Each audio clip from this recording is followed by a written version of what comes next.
ዲጂታል ማርኬቲንግ የብዙ ሰዎችን ህይወት የቀየረ ነው፣ የኔንም ጨምሮ።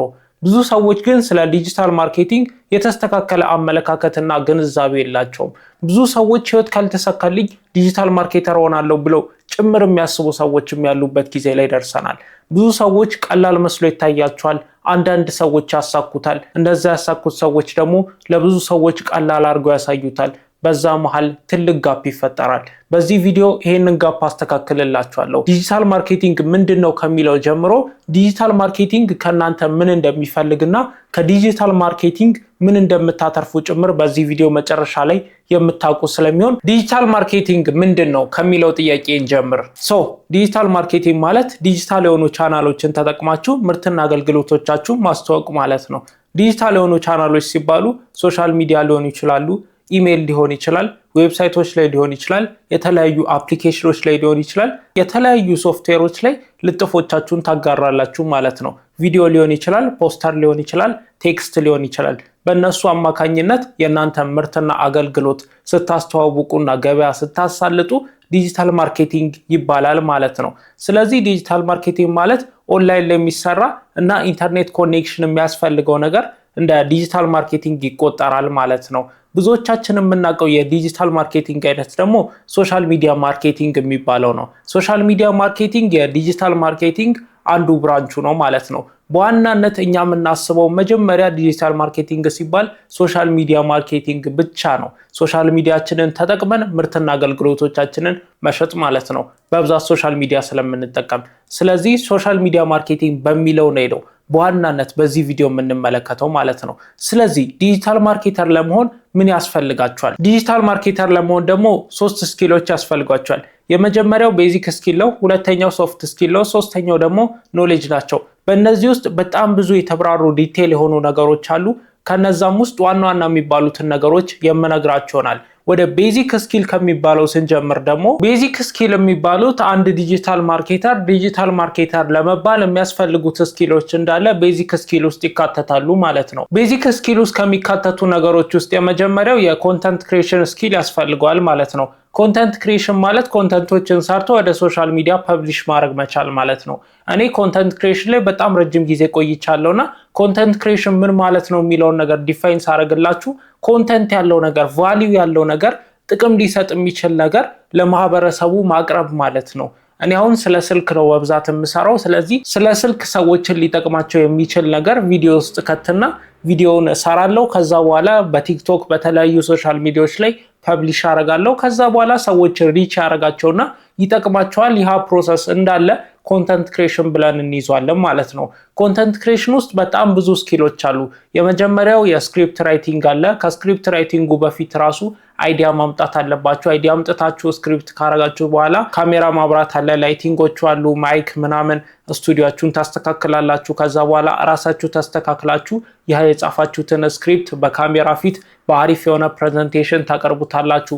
እሱም ፕሬዘንቴሽን ከጨረሳችሁ በኋላ ራሱ ኤዲት መደረግ አለበት። ኤዲት ከተደረገ በኋላ ደግሞ አፕሎድ መደረግ አለበት። አፕሎድ ከተደረገ በኋላ ደግሞ የተለያዩ ሶሻል ሚዲያ አልጎሪዝሙን ተረድታችሁ ማስተካከል ያለባችሁ ነገሮች አሉ። አናሊሲስ መመልከት አለባችሁ። እነዚህን ስኪሎች እንዳለ ኮንተንት ክሪኤሽን ስኪል ብለን ልንከታቸው እንችላለን ማለት ነው። ለዲጂታል ማርኬቲንግ በጣም የሚያስፈልገው ስኪል የኮንተንት ክሪኤሽን ስኪል ነው። ምክንያቱም ኮንተንት ክሪኤሽን ላይ ነው በብዛት የሚያውጠነጥነው ማለት ነው። ለኛ አፕሊኬብል የሆነው የዲጂታል ማርኬቲንጉ ሰርፍ ሶሻል ሚዲያ ማርኬቲንጉ ነው። ስለዚህ ሶሻል ሚዲያ ማርኬቲንግ ደግሞ የሚፈልገው ዋነኛና ብቸኛ ነገር ደግሞ የኮንተንት ክሪኤሽን ስኪል ስለሆነ ኮንተንት ክሪኤሽን ስኪላችሁን በደንብ ማዳበር መቻል አለባችሁ። ከዛም ባለፈ ደግሞ ጥግ ድረስ መውሰድ መቻል አለባችሁ። ሁለተኛው ቤዚክ ስኪል ደግሞ ኤስኢኦ ነው፣ ሰርች ኢንጂን ኦፕቲማይዜሽን ማለት ነው። ሰርች ኢንጂን ኦፕቲማይዜሽን ብዙ ፕላትፎርሞች ላይ ያለ ነገር ነው። ኦልሞስት ሁሉም ፕላትፎርሞች ላይ አለ። ጎግል ላይ ገብታችሁ የሆነ ችግር አጋጥሟችሁ ታይፕ አድርጋችሁ ሰርች ብታረጉ መጀመሪያ የሚመጣላችሁ ነገር ለሰርች ኢንጂን ኦፕቲማይዜሽን በጣም አሪፍ የሆነው ኮንተንት ነው። ስለዚህ እናንተም የሆነ ሶሻል ሚዲያ ላይ ታይፕ ታረጉ የለ ችግር ሲገጥማችሁ ሌሎች ሰዎችም እንደዛ ስለሚያደርጉ ልክ ሰርች ሲደረግ የእናንተ ኮንተንት እንዲመጣ ሰርች ኢንጂን ኦፕቲማይዜሽኑን በደንብ ማስተካከልና ኮንተንቶችን ፐብሊሽ ማድረግ መቻል አለባችሁ ማለት ነው።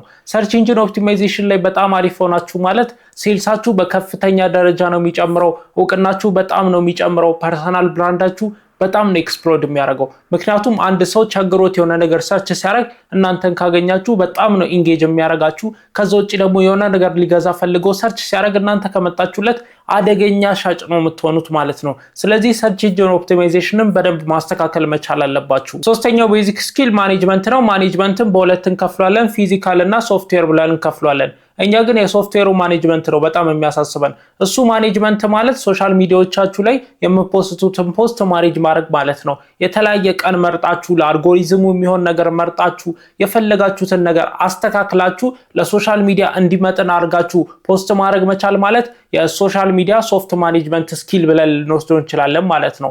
ስለዚህ ሶሻል ሚዲያ ላይ ማኔጅ የምታረጉትን ነገር በደንብ አናላይዝ ማድረግ አለባችሁ። ከዛም ውጪ ደግሞ ለአልጎሪዝሙ እንዲመች አድርጋችሁ እናንተ ለምትፈልጓቸው ኦዲየንሶች እንዲደርስ አድርጋችሁ ለምትፈልጉት ያህል ታርጌት ኦዲየንስ ለሆነ ያህል ሺህ ሰው እንዲደርስ አድርጋችሁ ማኔጅ ማድረግ ማለት የሶሻል ሚዲያ ሶፍት ማኔጅመንት ስኪል ነው። ከዛ ውጪ ፊዚካል ማኔጅመንት ምላችሁ ደግሞ እንደ ድርጅት ሆናችሁ ሶሻል ሚዲያ ማርኬቲንግ ኤጀንሲ በመከፍቱበት ጊዜ ዲጂታል ማርኬቲንግ ኤጀንሲ ማለት ነው፣ እንደዛ ማኔጅ የምታረጉበት ስኪል ፊዚካል ማኔጅመንት ስኪል ነው። ግን በዋናነት እናንተ አሁን የሚያስፈልጋችሁ ሶፍት ማኔጅመንት ስኪል የሚባለው ዲጂታሉ ላይ ያለው የማኔጅመንት ስኪል ነው በዋናነት የሚያስፈልጋችሁ። ፊዚካል ማኔጅመንት ስኪሉ በኋላ የሚደርስ ነገር ነው። ይሄንን አድቫንስ ስታደርጉት ነው እዛ ላይ የምትደርሱት። ስለዚህ ሶፍት ማኔጅመንቱን በደንብ ማስተካከል መቻል አለባችሁ። አልጎሪዝም እና ታርጌቲንግን በደንብ መረዳት መቻል አለባችሁ። አልጎሪዝሙ ሊጠቅማችሁ እንደሚችል እንዴት እንደሚጠቅማችሁ መረዳት መቻል አለባችሁ። ከዛ ውጪ ደግሞ ምን እንደሚፈልግ መረዳት አለባችሁ። ማኔጅመንት እነዚህ ነገሮች ያጠቃልላል ማለት ነው። አራተኛው ቤዚክ ስኪል ዳታ ማኔጅመንት ነው። ዳታ ማኔጅመንት ማለት የተለያየ አይነት ዳታ ይመጣሉ፣ እነሱን ነገሮች አናላይዝ ማድረግና የሚያስፈልገው ቦታ ላይ ክፍተቶችን መሙላት ማለት ነው። ለምሳሌ አሁን አናሊሲስ በየፕላትፎርሙ ላይ አለ።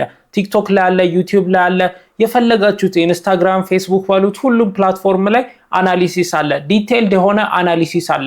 በተለይ ስቱዲዮ አፖች ላይ በመገቡበት ጊዜ ዩቲዩብ ስቱዲዮ ላይ ልትሉ ትችላላችሁ፣ ቲክቶክ ስቱዲዮ ላይ ልትሉ ትችላላችሁ፣ የተለያዩ ኢንስታግራምም ላይ አናሊሲስ ውስጥ በመገቡበት ጊዜ በጣም ብዙ መረጃዎችን ያመጣላችኋል።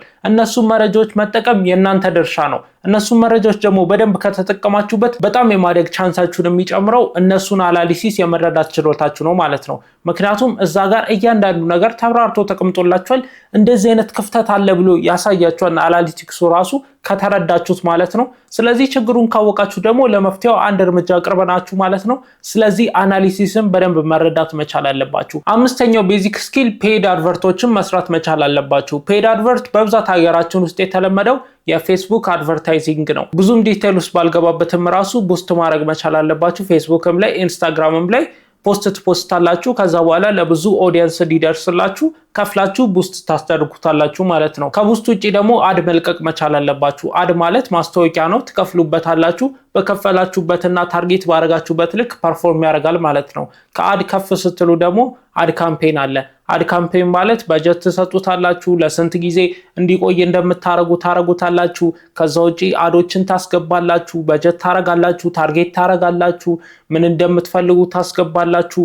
ከዛ በኋላ ሰዎቹ ሊድ እንዲሆኗችሁ ነው ወይ ደግሞ ሌላ ነገር ሴል እንዲሆናችሁ ነው ወይ ወደ እናንተ አዌርነስ እንዲኖራቸው ነው የምትፈልጉት። እያንዳንዱን ዲቴይል በአድ ካምፔን ካወቃችሁ በኋላ ለእናንተ ስራ የሚሆኑ ሰዎችን በአድ አማካኝነት ከፍላችሁ ታስገባላችሁ ማለት ነው። ሶፍት ስኪል የምንላቸው ደግሞ ሶፍት የሆኑና የማሰብና የልህቀት ደረጃችሁን የሚለኩና የሚጠይቁ ነገሮችን ሶፍት እንላቸዋለን ማለት ነው። ከነሱም ውስጥ ክሬቲቪቲ አንደኛው ነው። ክሬቲቭ ግዴታ መሆን አለባችሁ። ምክንያቱም ስራው የክሬቲቪቲ ስራ ነው። ክሬቲቪቲ ካላችሁ የገበያው ምርጡ ዲጂታል ማርኬተር የምትሆኑት እናንተ ናችሁ። ምክንያቱም ማርኬቲንግ ሙሉ የሳይኮሎጂ ጨዋታ ስለሆነ ሳይኮሎጂ ደግሞ ክሬቲቪቲያችሁን በጣም ነው የሚጠይቀው። የእያንዳንዱን ሰው ሊያስገርመው የሚችል ነገር ክሬት ማድረግ አለባችሁ። ስለዚህ ክሬቲቪቲ የማይሻር የማይገረሰስ ችሎታ ሊኖራችሁ ይገባል ማለት ነው። ሁለተኛው ሶፍት ስኪል ደግሞ ኮሚኒኬሽን ነው። ኮሚኒኬሽን ደግሞ ከቲማችሁ አጋር ጋር ሊሆን ይችላል ወይ ደግሞ ከክላይንቶቻችሁ ጋር የሆነ አሪፍ የሆነ ኮሚኒኬሽን ያስፈልጋችኋል ማለት ነው። አሪፍ የሆነ ኮሚኒኬሽን ከሌላችሁ ስራውን በጥቂት ጊዜ ውስጥ ነው ፌል የምታደርጉበት። እኔ ብዙ ሰዎች ጋር የምመለከተው ችግር የኮሚኒኬሽን ችግር ነው። በብዛት ሴት ሞዴሎች ላይ ይሄንን ችግር እመለከታለሁ። ምን ያደርጋሉ መሰላችሁ? የኮሚኒኬሽናቸው በጣም የደከመ ነው። ክላይንቶቻቸውን እንኳን የማዋራው እኔ ነኝ። ነገር ግን ከኔ ጋር ሁላ አሪፍ የሆነ ኮሚኒኬሽን የለንም። ከነሱ ጋር አሪፍ የሆነ ኮሚኒኬሽን ለመፍጠር እሞክራለሁ እጥራለሁ። ነገር ግን እነሱ ምንም በቃ እንደተፈላጊ ይቆጥራሉ ራሳቸውን። አይ ዶንት ቲንክ እንዴት እንደሆነ አላቅም፣ ብቻ ግን ኮሚኒኬሽን አይችሉም። የሆነ ከአሰሪያቸው ጋር እንዴት መነጋገር እንዳለባቸው፣ ስለ ስራው እንዴት ማውራት እንዳለባቸው፣ ስራው እንዴት እንደሚካሄድ ማውራት እንዳለባቸው ምናምን ጭራሽ ማይንድ አያረጉም። ወይ የተፈላጊነት ስሜት አይምሯቸው ላይ ስለሰፋ ላይ ይሁን አላቅም፣ ኮሚኒኬሽናቸው ግን ፌል ያደረገ ነው። ስለዚህ እነሱ ሰዎች ድሃ ቢሆኑ እንኳን ለምን ድሃ ሆኑ ብዬ አልገረምም። ስለዚህ ግዴታ ኮሚኒኬሽናቸው ያስፈልጋቸዋል ማለት ነው። አብዛኞቻቸው ብሮክ የሆኑ ናቸው ኮሚኒኬሽን ስኪላቸው። በቃ ኦፕን አይደሉም። ችግር ቢኖር ራሱ ኪሳራ ቢኖር ራሱ እኔ ለክላይንቶች አሳውቃለሁ። በቃ የምትክሰው ነገር ካለ ትክሳለህ፣ የሚከስረው ነገር ካለ ይከስራል፣ የተስማማችሁበት ነገር ይጸድቃል። ከዛ ውጭ ግን ኮሚኒኬሽናችሁ ግዴታ አሪፍ መሆን አለበት። የሆነ የማይሆን ነገር ሰርታችሁ በመደበቅ የምታርፉበት ሁኔታ አይደለም። ዓለም ሁሉ ግልጽ ነው። ሶሻል ሚዲያ ላይ ነው ያላችሁት። ወዴትም ዞር ብላችሁ የምታመልጡበት ሁኔታ ስለሌለ ፌስ ማድረግ አለባችሁ። ኮሚኒኬሽናችሁን ዳይሬክት ማድረግ አለባችሁ። በቃ የምታስቡትን ነገር ለሚያሰራችሁ ሰው መናገር አለባችሁ። የቲሙ አባል እናንተ ከሆናችሁ ለፕሮጀክት ማናጀሩ ዳይሬክት የሆነ ግንኙነት ሊኖራችሁ ይገባል። ኦፕን ሆናችሁ መናገር መቻል አለባችሁ። የማይመቻችሁ ከሆነ አይመቻችሁም። እንደዛ መደረግ ያልነበረበት ከሆነ እሱን ነገር ታስተዋላችሁ ወይ ደግሞ እናንተ የምትሉትን ነገር እንዲደረግ ታሳምናላችሁ። ሁሉም ነገር በኦፕንነስ ነው የሚካሄደው እንጂ እናንተ የሆነ ነገር ደብቃችሁ ወይ ደግሞ የምታስቡትን ነገር አምቃችሁ ይዛችሁ ደብቃችሁ ፈርታችሁ ምናምን የሚደረግ ነገር የለም። የክሪኤቲቪቲ ስራ ነው እንዳልኳችሁ። ስለዚህ እንዲህ አምቃችሁ የምትሰሩት ነገር ስለሌለ ኮሚኒኬሽናችሁን በደንብ ማስተካከል አለባችሁ። ኮሚኒኬሽናችሁ አሪፍ ከሆነ የሰው ድርጅት ውስጥ ተቀጥራችሁ የምትሰሩ ቢሆን ራሱ የራሳችሁን ካምፓኒና ኤጀንሲ መመስረት አያቅታችሁም። ስለዚህ ኮሚኒኬሽናችሁን አሻሽሉ፣ ታድጉበታላችሁ። ሶስተኛው ሶፍት ስኪል ደግሞ አናሊቲካል ቲንኪንግ ነው። አናሊቲካል ቲንኪንግ ማለት ከቀልባችሁ ሆናችሁ ማሰብ መቻል አለባችሁ። ከልባችሁ ሆናችሁ አይምሯችሁ እያሰበ እያመዛዘነ የሆነ ኮስት ዋይዝ እያሰባችሁም ሊሆን ይችላል፣ ጊዜ ዋይዝ እያሰባችሁ ሊሆን ይችላል። በሌሎች ነገሮችን ሁሉንም ነገር እያማከላችሁ ካላችሁ ክሬቲቪቲ አንጻር አሪፍ የሚባለውን ነገር ማመረት መቻል አለባችሁ። ክሪቲካል ሆናችሁ እንደ ሰው ማሰብ መቻል አለባችሁ። ማሰብ መቻላችሁ ነው እናንተን ከፍ የሚያረጋችሁ እና ከማርኬቱ ከፍ ያለ ደረጃ እንዲሰጣችሁ የሚያደርገው። ክሪቲካል ሆናችሁ ማሰብ መቻል አለባችሁ። ሚዛናዊ ሆናችሁ ራሽናል ሆናችሁ የሆነ ከእውነት ባራቀ መልኩ እያንዳንዱን ነገር አመዛዝናችሁ አስባችሁ የተለያዩ ፕሮሞሽኖችንም ስታሰሩ እንደዛ ነው ማድረግ ያለባችሁ። የገንዘብ አያያዝም ላይ ክሪቲካል ሆናችሁ ማሰብ መቻል አለባችሁ። ራሽናል ሆናችሁ ማሰብ አለባችሁ። የሆነ በያዝ ሆናችሁ ማሰብ የለባችሁም። ከቫልዩ አንጻር ማሰብ አለባችሁ። አንዳንድ ጊዜ ከቫልዩ አንጻር ሳታስቧቸው ስቀሩ አንዳንድ ነገሮችን ኪሳራው ስለምገቡ ቫልዩ እያሰባችሁ ጊዜ እያሰባችሁ ኢፈርታችሁን እያሰባችሁ ከዛ ውጪ ሐሳቦችን ጀነሬት ስታረጉ ሰዋዊ የሆኑ ሐሳቦችን ነው ጀነሬት ማድረግ ያለባችሁ። የሰዎችን አይምሮ መረዳት መቻል አለባችሁ። እሱን ነገሮች ክሪቲካል ቲንከር ሆናችሁ ማሰብ መቻል አለባችሁ። አራተኛው ሶፍት ስኪል ደግሞ አዳፕታቢሊቲ ነው። ሰው ልጆች በብዛት አዳፕታብል ነን። የትም አካባቢ ሄደን ብንኖር አዳፕት እናረጋለን። ነገር ግን እዚህ ሶፍት የሆነ ወርልድ ላይ አዳፕት ማድረግ የማንችላቸው ሁኔታዎች አሉ። ምክንያቱም ስፔሻሊ ለየሆኑ ሰዎች የቀረጿቸው ነገሮች ናቸው። እነዛ አሁን በረሃ ላይ ሄዳችሁ ብትኖሩ በረሃውን አዳፕት ታርጉታላችሁ፣ ፈጣሪ የሰራው ስለሆነ ማለት ነው። ነገር ግን እነዚህን ስራዎች ሰው የሰራቸው ናቸው። አዳፕት ማድረግ ሊከብዳችሁ ይችላል። በጣም ነው የሚከብዳችሁ። ጀማሪ ስትሆኑ በተለይ አዳፕት ማድረግ ይከብዳችኋል። ለምንድነው መሰላችሁ? ሰው ነው የሰራው፣ ብዙ እንከኖች አሉበት። ስለዚህ አንድን ነገር አዳፕት ስታረጉት ሞዲፋይ ታረጉታላችሁ። ለእናንተ እንዲመጥን አድርጋችሁ እናንተ በምታምኑበት መንገድ ልክ ነው ብላችሁ በምታስቡበት መንገድ አዳፕት እንድታረጉት አድርጋችሁ ሞዲፋይ ታረጉታላችሁ። ሞዲፋይ ካረጋችሁት በኋላ ደግሞ አዳፕት ታረጉታላችሁ ማለት ነው። እንደ ሁኔታውና እንደ ጊዜው እንዳለው ሰዓት እንዳለው ቫልዩ እንዳለው የአስተሳሰብ ነፃነት ሁኔታ እያንዳንዱ ነገር አዳፕት ማድረግ መቻል አለባችሁ። አዳፕታቢሊቲ ግዴታ ያስፈልጋችኋል። ምክንያቱም አዳፕት ካላረጋችሁ በጣም ብዙ ችግሮች ስለምገቡ እነዛን ችግሮች ደግሞ መወጣት ሊያቀታችሁ ስለሚችል አዳፕታብል መሆን አለባችሁ። አዳፕታቢሊቲ አራተኛው ሶፍት ስኪል ነው። ሶፍት ስኪልን ጨርሰናል። አሁን ደግሞ ወደ ኖሌጆች ውስጥ ነው የምንገባው። ኖሌጆቹ ማለት ደግሞ እውቀቶች ናቸው። ጀስት የምታውቋቸው ነገሮች፣ ማወቅ ያለባችሁ ነገሮች፣ መያዝ ያለባችሁ ነገሮችን ኖሌጅ እንላቸዋለን ማለት ነው። የመጀመሪያው ኖሌጅ የቪዲዮ ፕሮዳክሽን ስኪል ሊኖራችሁ ይገባል። ከቪዲዮ ፕሮዳክሽንም በላይ የግራፊክስ እና የፎቶ ፖስተሮችን በደንብ ማወቅ መቻል አለባችሁ ማለት ነው። ቪዲዮ ፕሮዳክሽን ውስጥ ከካሜራ ጀምሮ ላይት፣ ማይክ ሴትአፕ የመሳሰሉትን ነገሮች ከዛ በኋላ ደግሞ ውስጡ የሚተላለፈውን ኮንተንት፣ ሐሳቡን፣ ስክሪፕቱን እያንዳንዱን ነገር ማስተር ማድረግ መቻል አለባችሁ። ከዛ በኋላ ቪዲዮ ፕሮዳክሽንም ማስተር አረጋችሁ ይባላል። ከዛም ውጪ ደግሞ ፕሮዳክት ፎቶግራፊ ላይ ኮምፖዚሽን የሚባለውን ነገር ማስተካከል አለባችሁ። እያንዳንዱን ነገር ስለ ካሜራችሁ ሴቲንግ ማወቅ አለባችሁ። ኤዲት ሲደረግ እንዴት እንደሚወጣ ማሰብ መቻል አለባችሁ። እያንዳንዱን ነገር ማወቅ አለባችሁ ቪዲዮ ፕሮዳክሽን ላይ እና ፎቶ ፕሮዳክሽን ላይ። ከዛ በኋላ ያንን ኮንተንት ፐብሊሽ ማድረግ ስላለባችሁ ማለት ነው። ሶሻል ሚዲያ ማርኬቲንግ ዋና የዲጂታል ማርኬቲንግ ዘርፍ ስለሆነ የሶሻል ሚዲያ የሚፈልገው ደግሞ ፎቶና ቪዲዮ ነው። ስለዚህ ፎቶና ቪዲዮችን በትክክል መስራት መቻል አለባችሁ ማለት ነው። ከሱ ቀጥሎ ደግሞ ያለው ኖሌጅ ምንድነው መሰላችሁ? የሳይኮሎጂ ኖሌጅ ነው። ሳይኮሎጂ ማወቅ አለባችሁ።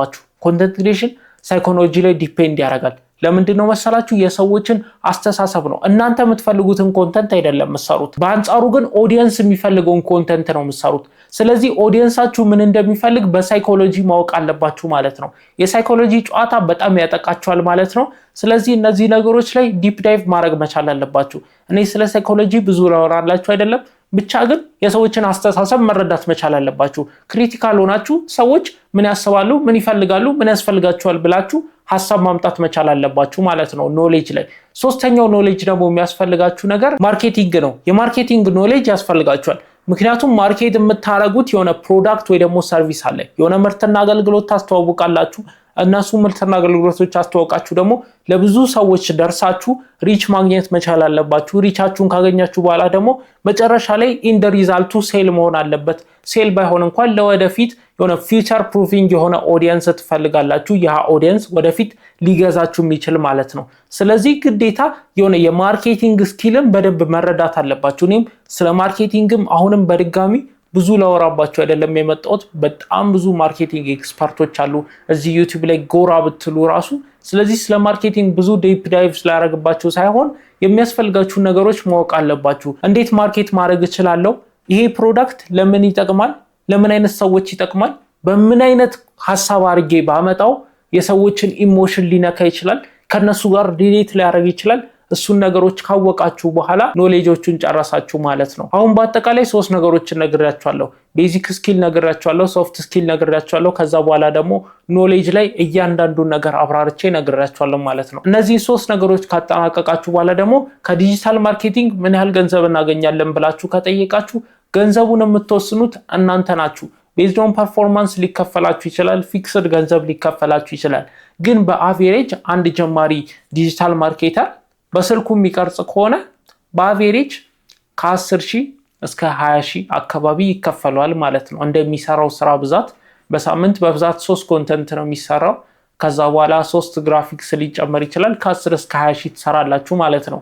በካሜራ የምትቀርጹ ከሆነ ኤዲቲንጋችሁ አሪፍ ከሆነ ላይት ካላችሁ ሞዴል የምትቀጥሩ ከሆነ ማይክ ምናምን ሁሉንም ነገር አስተካክላችሁ ፕሮፌሽናል ፊልም በሚሰራበት ደረጃ መስራት የምትችሉ ከሆነ ከ30,000 ጀምሮ በወር እስከ 50 እስከ 60,000 ብር እንደሚከፍላችሁ ድርጅት ትልቅነት ይወሰናል። እና የሚከፍላችሁ ድርጅት ትልቅ ከሆነ ትልቅ ሰርቪስ እና ትልቅ ኦዲየንስ ነው የምታመጡለት ማለት ነው። ስለዚህ ከ30,000 ጀምሮ እንዳልኳችሁ እስከ 70,000 እስከ 80,000 በወር የሚከፈለው ይኖራል ማለት ነው። 70-80,000 የሚከፈላቸው በጣም አሪፍ የሆነ ኦዲየንስ የሚያመጡ ናቸው። ኦዲየንስ ስላችሁ አሪፍ የሆነ ሐሳብ ያላቸው፣ እሱን ሐሳብ ይዘው ደግሞ አሪፍ ሞዴል የሚቀጥሩ፣ አሪፍ ሞዴል ከተቀጠረ በኋላ ደግሞ በአሪፍ ካሜራ፣ በአሪፍ ኤዲቲንግ፣ በአሪፍ ላይት፣ በአሪፍ ማይክ ሁሉንም ነገር ኦርጋናይዝ አድርገው በዛ ላይ ደግሞ ማኔጅመንታቸው በጣም አሪፍ የሆነ ማኔጅመንታቸው ላይ አናሊቲክስ ችግሮቻቸውን እየቀረፉ የሚሄዱ ከሆነ በእንደዚህ አይነት ኳሊቲ ከተሰራ 60-70-80,000 ብር የማይከፈልበት ምንም ምክንያት የለም። ምክንያቱም በእንደዚህ አይነት ኳሊቲ ኮንተንት ከሰራችሁ እናንተ የራሳችሁ ድርጅት ቢሆን ራሱ ትንሽ ድርጅት ቢሆን ራሱ በ100,000 በ200,000 በ300,000 በየወሩ ከሱ ኮንተንት ብቻ ትርፍ ታገኙበታላችሁ ማለት ነው። ይሄንን ነው ማሰብ ያለባችሁ። ከዛ ውጪ የማርኬቱን ቫልዩ መረዳት መቻል አለባችሁ። የማርኬቱን ቫልዩ መረዳት መቻል አለባችሁ ስላችሁ ዋጋ ሰጣሩ ከማርኬቱ ቫልዩ ጋር ያነጻጸራችሁ ምን ያህል ጊዜ ይፈጅብኛል፣ ምን ያህል ቫልዩ ፕሮቫይድ አደርጋለሁ፣ ምን ያህል ትርፍ ያገኛሉ የሚሉትን ነገሮች ኮንሲደር አድርጋችሁ ምን ያህል ወጪ ያስወጣኛል የሚለውንም ጨምራችሁ ዋጋችሁን መናገርና ትክክለኛውን የማርኬቱን ቫልዩ ሂት አድርጋችሁ ክላይንቶችን ማግኘትና ማናገር መቻል አለባችሁ ማለት ነው። አሁን በነገርኳችሁ መንገድ ዲጂታል ማርኬቲንግ ምን ማለት እንደሆነ፣ ሶሻል ሚዲያ ማኔጅመንት የዲጂታል ማርኬቲንግ አንድ ዘርፍ እንደሆነና 3 ቤዚክ ስኪሎችን ነግራችኋለሁ። ከዛ በኋላ በዲጂታል ማርኬቲንግ ምን ኤክስፔክት ማድረግ እንዳለባችሁና ስንት እንደሚከፈለው የማርኬቱን ዋጋና እንዴት ዋጋ እንደምታወጡ ነግራችኋለሁ። ስለዚህ ስለ ዲጂታል ማርኬቲንግ ያላችሁን አመለካከትና ለስራ ያላችሁን ፍላጎት እንደጨመረው ተስፋ አደርጋለሁ። እኔም ዲጂታል ማርኬቲንግን በደንብ ነው የምሰራው። አሁን ደግሞ በቲም ተደራጅተን እየሰራን ስለሆነ ለድርጅታችሁ የሚያስፈልጋችሁ ከሆነና በአሪፍ ኳሊቲ መስራት ስለምንችል በካሜራ ቀርጸን በአሪፍ ላይቲንግ፣ በአሪፍ ማይክ፣ በአሪፍ ሞዴል ቀጥረን መስራትና ለድርጅታችሁ 5-6 እጥፍ በዲጂታል የምትሰሩት የነበረውን ሁላ ማሻሻል የምንችልበት ቻንስ ስላለ፣ ቻንስ ብቻ ሳይሆንም የተረጋገጡ ፕሩፎች ስላሉን ለድርጅቶቻችሁ አሪፍ ኮንተንት ስለምንሰራላችሁ እናንተም ኮንታክት ማድረግ ትችላላችሁ ከታች ባለው። እንደዚህ አይነት አሪፍ ኮንተንቶች እንዲደርሳችሁ ደግሞ በየሳምንቱ የቻናላችን አባል ይሁኑ። ይሄ ቪዲዮ እንደተመቻችሁ ስለማልጠራጠር ደግሞ ላይክ በማድረግ ጨርሱት። ሳምንት በአሪፍ ኮንተንት እስከምንገናኝ ድረስ ሰላም ቆዩኝ።